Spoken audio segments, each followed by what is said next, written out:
Touchdown, back on road. Counting money, man, you know how it goes. Hit the VIP and tell my strike a pose. Hop in mode, hop in mode. Touchdown, man, we back on road. Spending money, man, you know how it goes. Hit the VIP and tell my strike a pose. Hop in mode, hop in mode. Don't forget, set the bar, stick to the code. Yo, this your boy Q Bar, and you already know I'm the host of the Barcode Podcast 414. And if you don't know, I'm the host. But today in Community Vibes, man, I drove all the way from Milwaukee to Chicago to pull up on my boy, Tony BALESTRERI, aka Tony B. And he is the CEO and the creator of Tony B Steak Chip. And he's going to take us on this journey today. And I can't wait, so make sure y'all tune in, all right?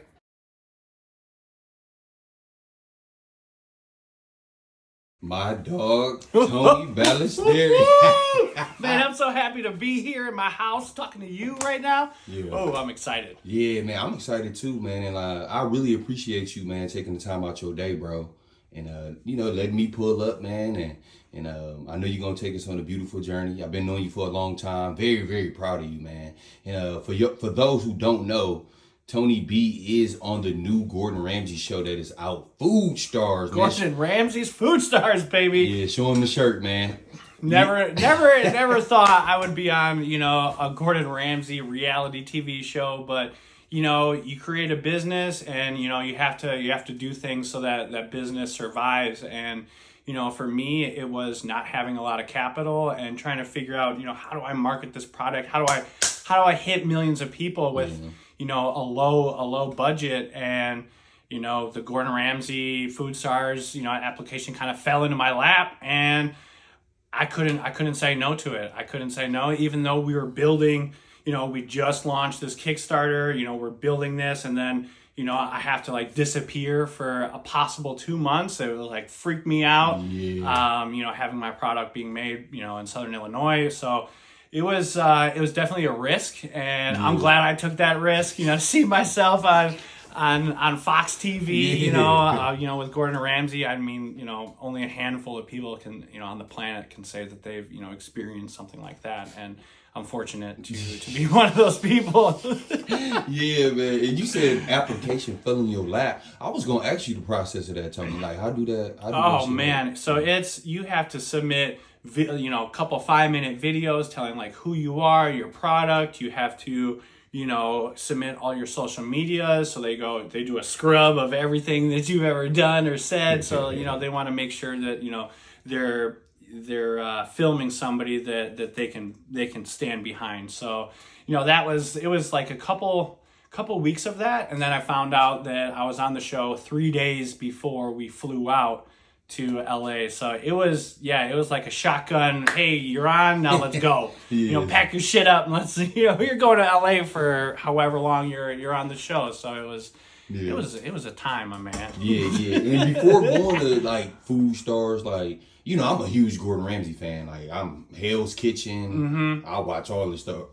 Master Chef, Junior, all that stuff. Were you watching the shows?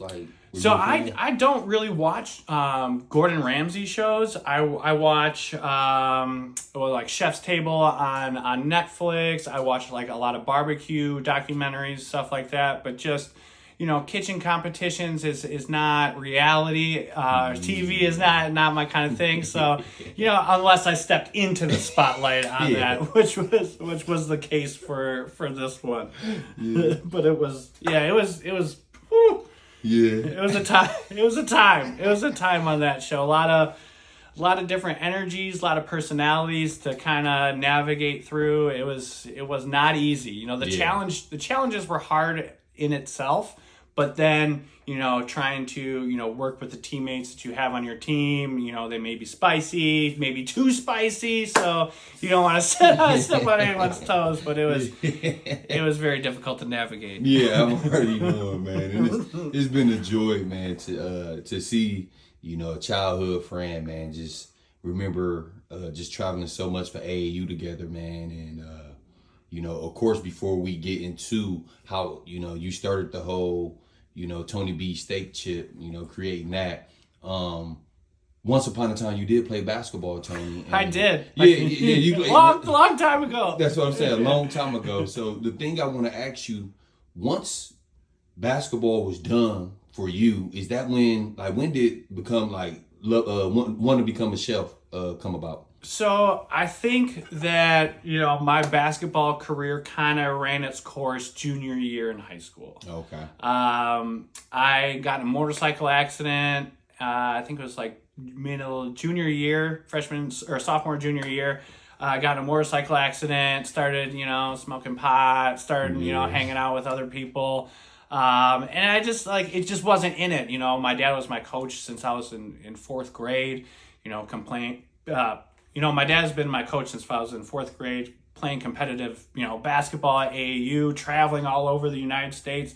I just got burnt out after a while. And, I think, and, when after high school, I wasn't sure what I wanted to do or what I wanted to be. And, my mom has multiple sclerosis and my dad was out cooking, or my mom has multiple sclerosis and my dad was out coaching basketball and, he was working. So, my mom couldn't make food. So when I was home, I decided to, marinate chicken, start cooking stuff on the grill. And I really got into that aspect of, creating something from nothing. I've always been, kind of an art dude, but to create art through food, when I found that out, I was like, oh shit, this is really cool. I can't draw shit anymore. So if I can cook stuff, it's feeding that artistic side of me that I need. And, a year after that, ended up, moving down to Chicago, going to culinary school, working in, critically acclaimed fat rice, which, got my rear in gear as to, the standard that I set for myself. And I just kept growing on top of that, building, and, COVID happened and I had to pivot. I wasn't that type of person that was just gonna, sit there, drink. I've been sober for 5 years. But everybody was buying stuff off Amazon, watching the Tiger King, that crazy time. And, I'm just thinking to myself, why can't I sell something? Why can't I create? Everybody's at home right now on their phones. If I create something, the chances of them seeing that are pretty high right now. Mm-hmm. And I had created the steak chip at Mars Community Brewing 4 years before that. And I thought, oh shit, this is the perfect time to start making this and try to sell it online. So, I traded my shotgun for a dehydrator.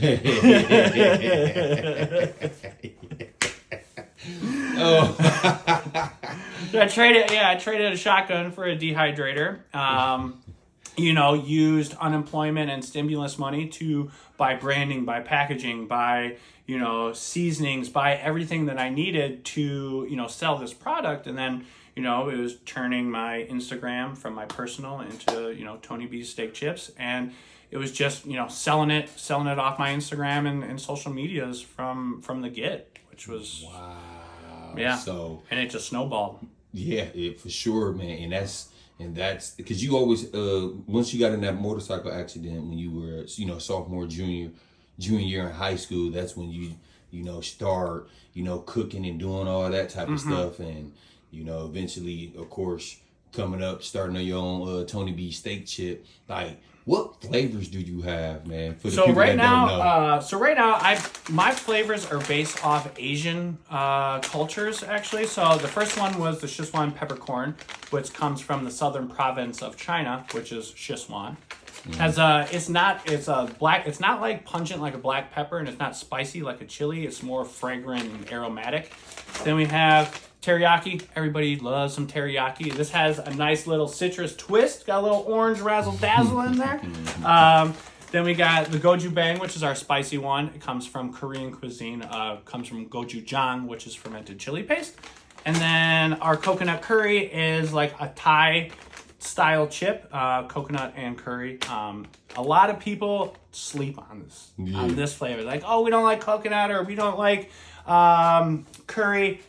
Just try it. Yeah. Just try it. Just try it. I've been doing my best for the last 13 years to, elevate the meat eating experience and to really dial in, those flavors and really balance them well. So you get, a little bit of curry, then you get like that soothed coconut that just, takes you home and just tucks you in bed. Yeah. You said it's like a 5-star steak, It's right? like a 5-star steak. It's like having a 5-star steak in your pocket at all times. Yeah, exactly, man. And I know a lot of people, when they think of beef jerky, they think of tough.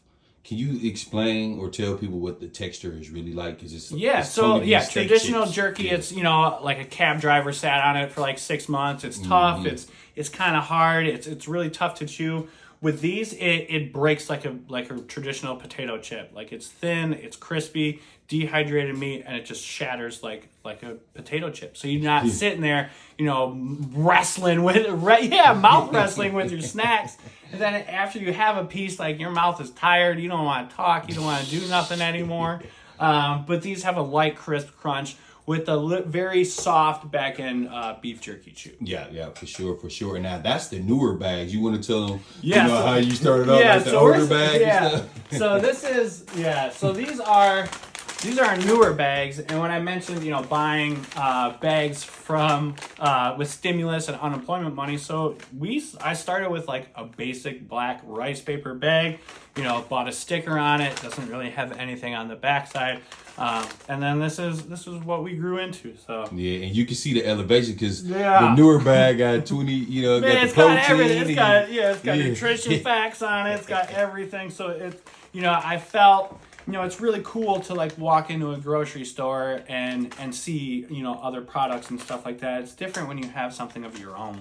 Yeah, you can walk into a 7-Eleven or a smaller independent grocery store and see like your name on the shelf. Yeah. It's just like it hits completely different, and I'm such a fan of every one of my friends that like goes out and bets on themselves like you're doing right now. Like I mean, we've known each other for what, sixth grade? Yeah, sixth grade. We've known each other, and to see you're out here blazing your own path, doing your own thing with the Barcode podcast, like that's awesome. You're doing it. It's yours. Yeah.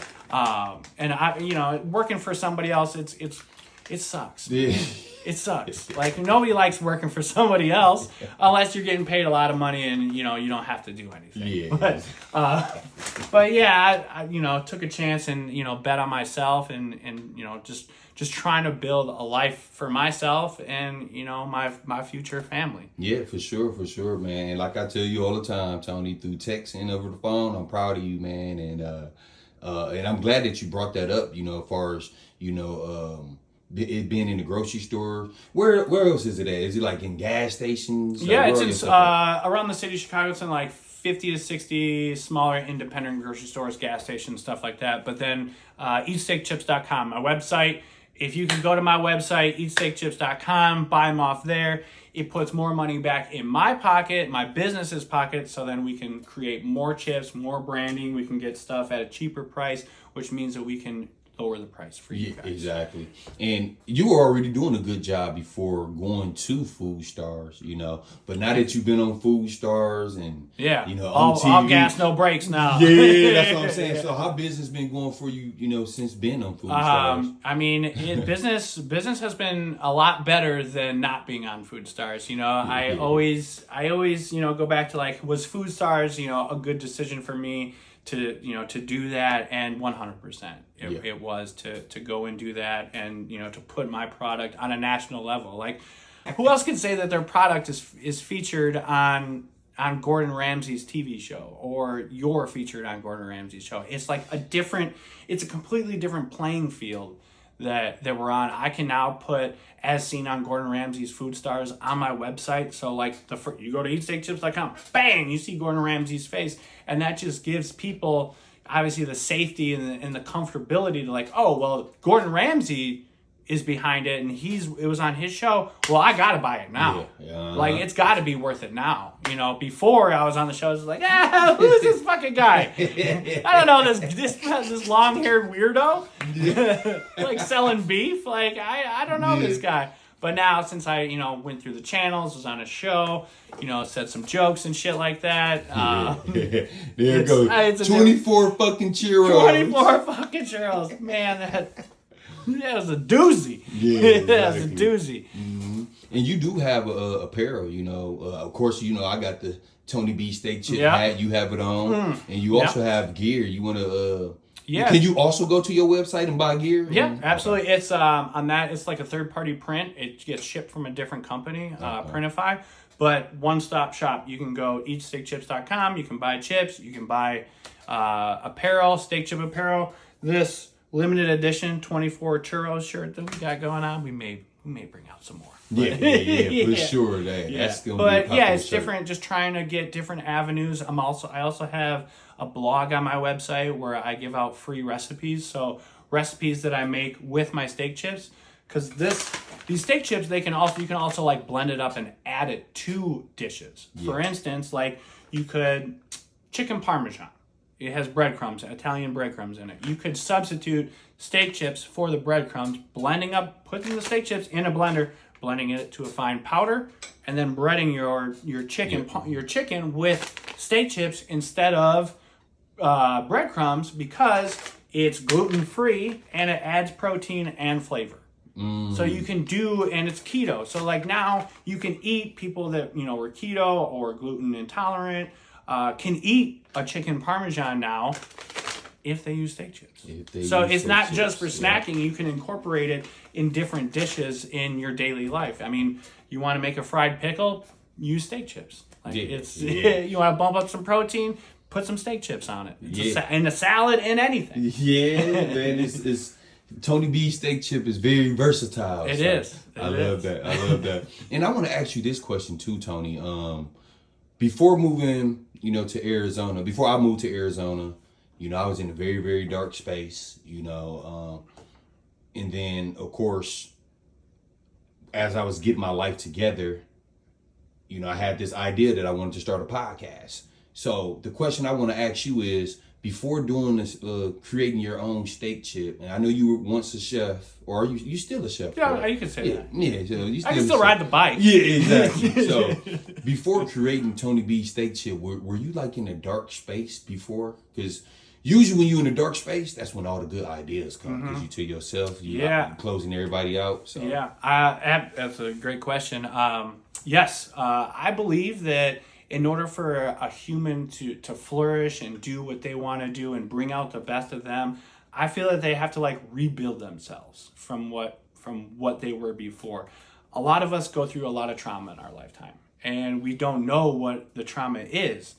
Mine was drinking. Like, I tried to mask my, forget about the trauma in my life by drinking. I started boozing hard at 16 years old. So when we were on all those road trips or basketball with the playground, I was either drinking, smoking weed, I was hanging out, but I was partying when we weren't playing. So I was a big drinker. I am now 5 years sober, but yes, I had a really, really bad problem with it. It was, alcohol led into, doing cocaine, which, led up to, being awake at 5 o'clock in the morning. You got to go back to work at 10. Like, it just, that hamster wheel just like kept going, and, enough was enough. And I finally, grabbed myself by the balls and just like, hey, you're not drinking anymore. You're not going to allow yourself to drink anymore. And, from that point on, I felt like the whole world kind of opened up for me. You start understanding yourself better. You start understanding others. You start treating people better because you understand that you want to be treated, the way that you're treating other people. And it's just, there's a lot more love, a lot more compassion, a lot more empathy in my life. And I think, other people's lives, because once you get rid of, all the anger and the hate and some of the trauma and the hurt, you have to be, you're open to receive other stuff. So I believe, love. And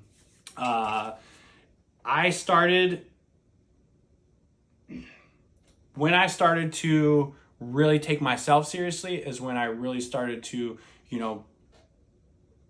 really, really move through life. And, with the my job at being a head chef was so much easier when I wasn't drinking. And then, COVID happened, and it's like, oh, steak chips came out. Steak chips can now be a thing. That would never happen if I was still drinking. I wouldn't have time to hold a thought about like, hey, how do I navigate creating a business? How do I navigate, creating this flavor and mass producing it? Or how do I, go out and get a co-packer? Or how do I make this packaging? How do I do that? I wouldn't even know where to start. And I don't think I would care if I didn't build myself back up and do those things for myself, and not just tumble through life, getting drunk and doing drugs and thinking it's a big party. And you really start to, think about your future and prepare for it. And, you really want to do stuff for that future and, the future family, future kids, whatever, you want in your life. You want to have money to do that, and to give those people, a better life than you had. Yeah, man, and I really appreciate you sharing that story, man. It's always difficult, especially when you talk about, your past. You know what I'm saying? So I really appreciate you sharing that, man. A lot of people don't want to share their past. I think shame. Shame is, we all have it. We all have shame. We're all ashamed at something we did. Man, I'm ashamed that, of robbing that person, or I'm ashamed of, stealing that or doing that, or, drinking this, or, doing that drug. But, you have to forgive yourself. You have to forgive yourself. If you know you're not going to do it again, if you tell yourself you're not going to do it and you're going to change, forgive yourself. Like, that can't hurt you anymore. Yeah, I agree. Yeah. So I always ask this at the beginning too, Tony. Tell me a little bit about your upbringing, and I ask that because when we play at AAU, very, very popular program, the Wisconsin Playground Warriors, it was a lot of black kids on the team, man, and I don't know if I should say African American. Now I say that, then, but it was a lot of African Americans on the team, man, and you was around that in the way that, you connected with all of us, man. Like, how was that for you, though, growing up, with us? Oh man. I honestly, you were Q bar.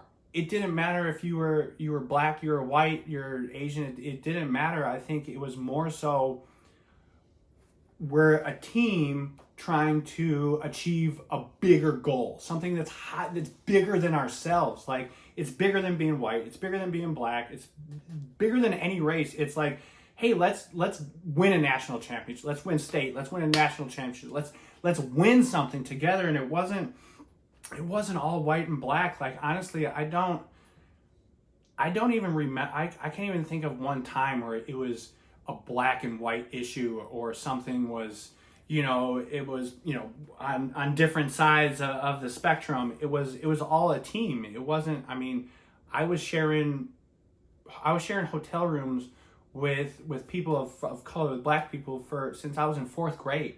So now when everything is all, crazy and everything's heightened, it's like, nobody taught you nothing. Nobody taught none of these fucking kids nothing when they were little. Nothing about respect, nothing about it. Like, we're all humans and we're all trying to survive here. We're all trying to survive. We're all trying to just get through life together. And why make it so much harder on ourselves? Yeah. So I don't think that it wasn't a problem. And having a coach like Rick Stimmick, he would have just beat that shit out of you if there was any indentation that you were of that person, or you wouldn't be kicked off the team. I think I was one of three white people on the team. Yeah. At any year. Yeah. Or summer leagues at North Division where I'd walk in the gym and I'd be the only white person there, but it didn't feel, we're all playing basketball, and now everything's looked at as white and black and, fucking he, she, them, they, we're all together. We're all humans just trying to survive. So I think, being brought up in a, lower middle class family, and, being able to play basketball, competitively with people of, different nationalities, different colors. I think it really helped me be the person that I am today and be extremely empathetic and caring and loving towards everybody. Yeah, for sure. Yeah, no doubt, man. Always. Hey, man. Tony, you've been the same since we were kids, man. Of course, you got more mature and all that type of stuff. But who's to say that? Yeah. Who's to say that? Yeah. I But think as far as your spirit, man, yeah. I choose to be immature. That's how I look at it. Yeah. How I look at it. Yeah. How many siblings you have? Like sisters, brothers? Like... I have two. I have one older sister and I have a younger brother. So I'm that wild card middle child, baby. You the lottery pick, huh? Yeah, and my sister, she's always the smartest one. She was, got the 500-pound lifting in high school. She went to university school, so she was like the overachiever of our family, and I fell short on the grades, the academics, but I worked harder in different aspects. Like my street smarts are impeccable. Impeccable. They're impeccable. I like that. Yeah, and I have a little brother, a younger brother as well, Peter. Okay. Yeah. Yeah. He grew up a hooper too. He did, He had a lot better shot than I ever did, and I remember like it was yesterday. I was coaching him, so we had Kwame on our team. We were in Vegas, and my little brother lit up Little Romeo. I remember that. He gave like 6 threes in his ass, man. We still love Masterpiece team. Yeah, had like Master P DeMar team. DeRozan on the team. Oh my God, those guys are some killers. Yeah, that was dope. That's dope. Yeah. Now, and dude, listen, Tony. As long as I've been knowing you, I don't even think I ever asked you this question. Like I said, if y'all didn't catch it, Tony is originally from Milwaukee, Wisconsin. And it's a very popular pizza place there. Is Balestreri? Yeah, Balestreri. Yeah, is that like your family? Like that's something what tied to you? No, it's I wish. I need some of that pizza money right now. Yeah. But I've eaten there since I was a kid. Like I thought growing up that like our family owned it or was a part owner. Like my dad would come home with pizza and it's at the Balestreris. I'm like, where'd you get it? Yeah. Where'd you get it? 4, 5, 6. Where'd you get it? You made it, Dad. You get it from our uncle. And then I grew up and we did not own it. Okay, y'all didn't own it. Okay. I should have known by the 3-bedroom house that we lived in that we weren't the pizza people. Yeah. Now, Tom, you grew up in the inner city of Milwaukee. Where did you grow up at? I grew up. I don't know if I would call it the inner city. 60th and Bradley. Close enough. 60th and right across the street from the hood, I guess. You know that's that cutoff, Tony. Like 60th and Bradley. That's like. That's right there. Like Brown Deer is like kitty corner to that, right? Yeah. Kitty corner. But if you go the opposite way about a mile or two. Oh, yeah. You get a little dicey. You get a little dicey. Yeah, a little dicey. So, yeah. So you grew up over there, went to Brown Deer High School. Yeah. It was, I grew up right on the border, I guess the border of the hood. I mean, there was, people getting stabbed in the neck with screwdrivers at the open pantry. So, I couldn't ride my bike up to the open pantry when that was happening. Yeah. But every Sunday, got the hot ham and rolls from the from the open pantry. Yeah. Oh man, but I think borderline hood, I guess. Well, back in the days, I think it was much better. Right? Back in the day, I think my next, much better. I had like my one of my neighbors was a detective, and then the other neighbor was a drug dealer. So like you could see what was going to happen later in this neighborhood. Detective was going to retire. Drug dealer was going to keep selling drugs, and then that's how it happens. I already know. But with you out there being a chef, you got your own steak chips. Can you tell me like 3 of your favorite dishes? Because you done made so much food and you got so many good ideas.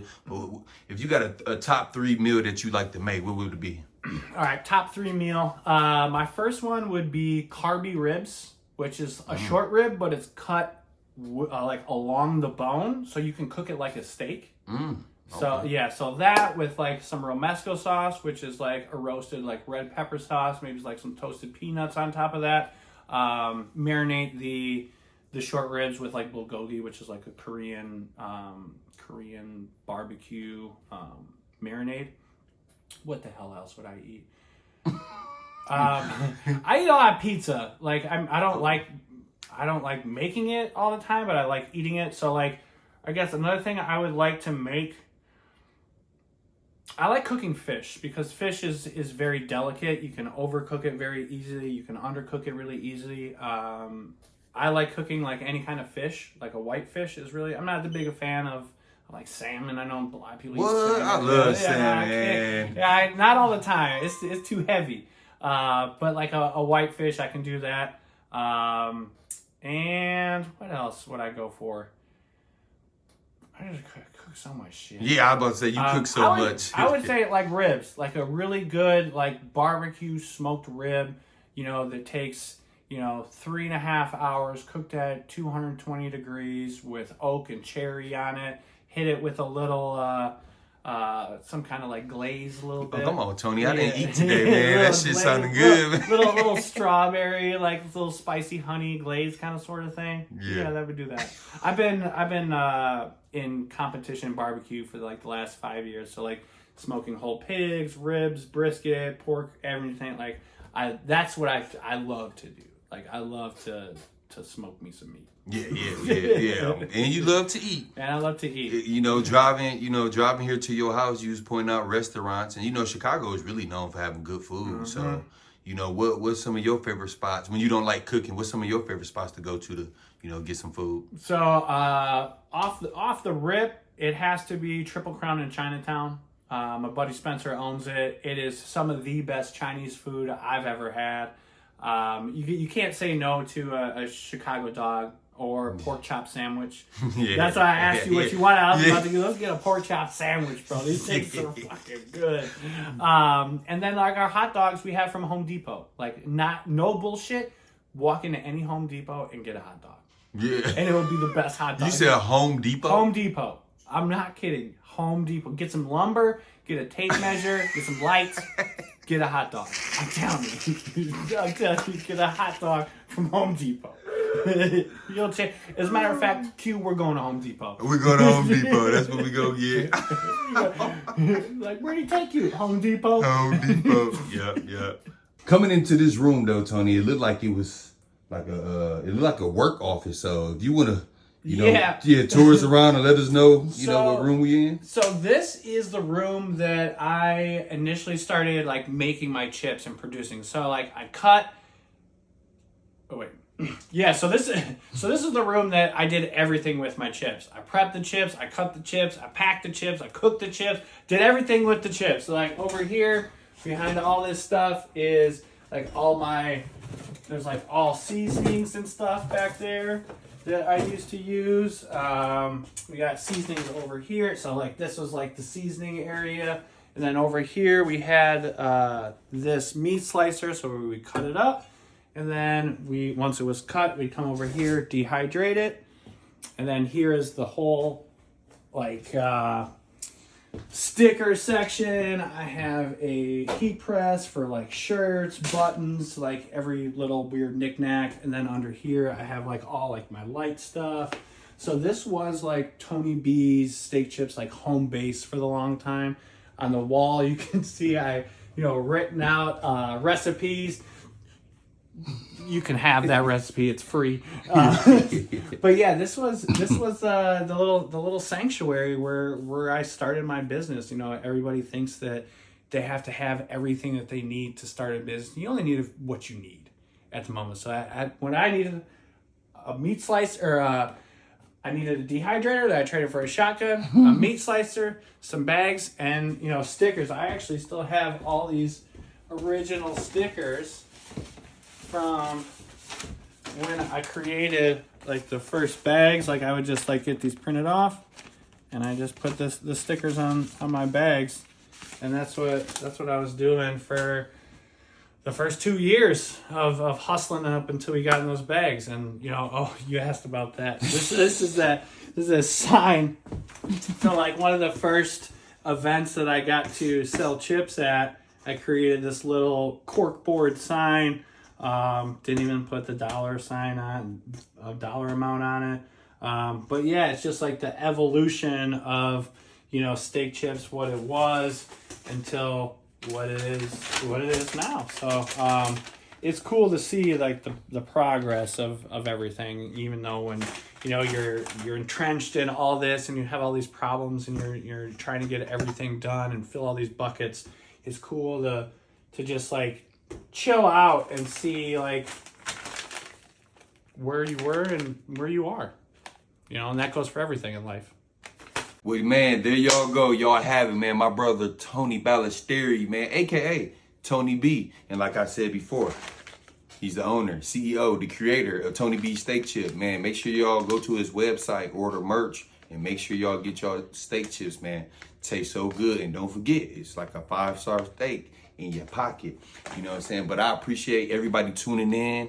Make sure y'all go subscribe to the Barcode Podcast 414. And don't forget, set the bar and stick to the code. Q Bar and Tony B is out. The guys over at Jerky Gent got a case of each flavor of steak chips. Jerky Gent is a subscription box company that sends beef jerky from all different kinds of companies directly to your door, and they want in on that steak chip action. Let's pack it up. 8 bags of Goju Bang steak chips, 8 bags of our coconut curry steak chips, 8 bags of that Szechuan peppercorn steak chip, and 8 bags of our teriyaki steak chips. Can't forget that invoice.